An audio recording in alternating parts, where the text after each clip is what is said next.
Now, when I got hit in the middle of the desert in Arizona, in between Phoenix and Tucson. And anyone that's been out in the middle of that area knows, like, there's no Walmarts out there. There's no gas stations. Like, you got to just drive another 20, 30 minutes.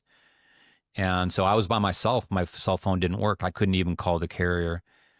And I was just hoping at that time, like, I hope they didn't SIM swap me. I hope it is like a credit card on file, just didn't auto pay or something. But unfortunately, it was the worst case scenario. So the first thing would be is that your mobile account goes dead, and then you'd have to call your carrier, and then you just got to hope that when you get your mobile service back, that they didn't have enough time to access any of your accounts. So why isn't T-Mobile, AT&T, Verizon, why aren't they catching on to this trend?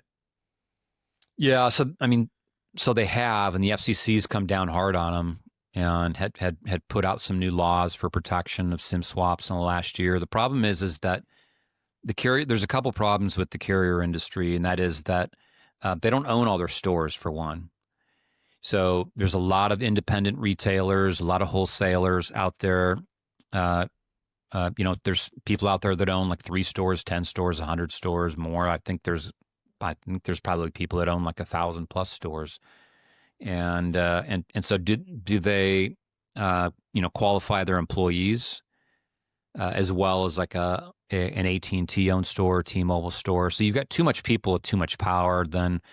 And then you have call centers that are overseas, and how are they being monitored? If they have a recording device or a camera or something, on their somewhere hidden where it's recording the screen as people call in and get verified. Of course, you have like the Coinbase issue where people are paying their customer support reps. So the problem is that for them to close this down, they would become almost nonprofit, because they would have to have so much manpower and monitoring, live.